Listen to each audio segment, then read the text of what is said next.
Pourquoi il est important de connaître les différents points d'injection chez les animaux? Premièrement, pour pouvoir injecter les produits aux animaux, pour éviter d'injecter n'importe quel produit par n'importe quelle voie, parce que ceci peut entraîner la mort directe de l'animal. C'est la raison pour laquelle j'ai décidé de vous donner aussi les produits à utiliser selon les différentes voies d'injection à la fin de cette vidéo. Alors je vous invite à rester jusqu'à la fin de cette vidéo pour ne pas manquer cette information. Bonjour et bienvenue dans une nouvelle vidéo intitulée les différents points d'injection chez les animaux de l'élevage. Si c'est pour votre première fois sur ma chaîne, n'hésitez donc pas à vous abonner pour plus de contenu. Maintenant, nous allons commencer par les conditions de réussite d'une injection. Quelles sont les conditions qui déterminent la réussite de votre injection? Premièrement, il faut réussir l'immobilisation parfaite de l'animal. On parle de la contention. Maîtriser l'anatomie, connaître la topographie des organes, très important. Maîtriser la physiologie, connaître le fonctionnement du corps de l'animal, pas totalement, mais il faut en avoir une idée. Respecter l'hygiène, avoir le sens de l'hygiène au cours du travail et la viabilité du produit que vous voulez utiliser. Si vous remplissez toutes ces conditions, je pense que vous pouvez déjà arrêter de regarder la vidéo. Vous n'aurez plus de difficultés au cours de l'injection. Voici les différentes voies d'injection chez les animaux de l'élevage. Nous avons l'injection sous-cutanée, appelée LC, qui se réalise entre le muscle et la peau. L'injection intramusculaire signifiant qui se réalise dans le muscle, intraveineuse qui se réalise dans la veine, l'injection intradermique qui se réalise dans la peau, je dis bien dans la peau, injection intracardiaque qui se réalise dans le cœur, injection intrapéritonéale qui se réalise dans le péritoine, injection intralombaire qui se réalise dans les lombes, injection intramammaire qui est, comme le nom l'indique déjà, qui est réalisée dans les mamelles. Ensuite, on a celui d'épidurale, injection épidurale. C'est vrai que c'est des problèmes rares, mais aussi cette injection est aussi réalisée au niveau des vertèbres. Et je tiens à vous rappeler que voie d'injection est différente de voie d'administration. Voici l'endroit où ces injections sont réalisées chez les bovins. L'injection sous-cutanée. Chez les bovins, vous pouvez réaliser l'injection sous-cutanée au niveau de la face latérale de l'encolure. En dehors de ceci, des endroits du corps où il y a plus de la peau, où la peau est souple. L'injection intramusculaire au niveau du muscle de la cuisse, creux de l'épaule, dans le carreau aussi. Le muscle de la cuisse, le muscle de la croupe, mais risqué pour ceux qui ne maîtrisent pas trop, donc je ne conseille pas pour les débutants. Intraveineuse au niveau de la veine jugulaire, veine caudale et au niveau du jarret, c'est aussi possible. Intradermique, toujours au niveau de la face latérale de l'encolure, là il y a assez de peau.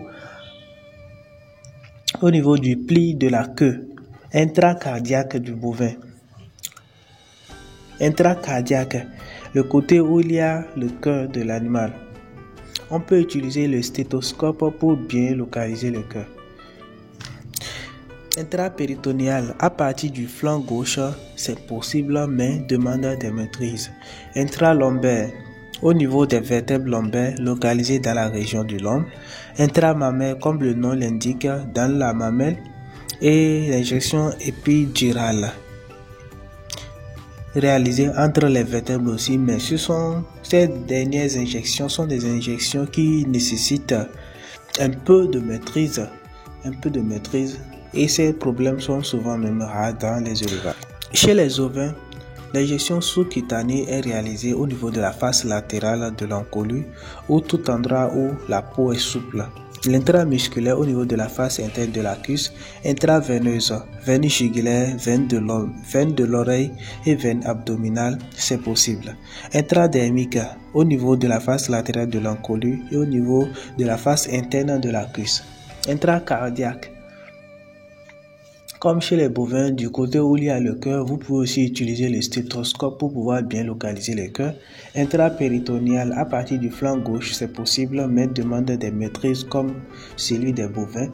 Intralombaire, au niveau de la région des vertèbres lombaires, bien sûr. Intramammaire, dans la mamelle, comme chez les bovins. Injection épidurale réalisée entre les vertèbres, comme chez les bovins, mais demande assez de maîtrise. Chez les ovins, les points d'injection sont à peu près les mêmes comme chez les caprins. Maintenant, nous allons parler des points d'injection chez les porcs. Chez le porc, l'injection sous-cutanée est réalisée derrière la base de l'oreille.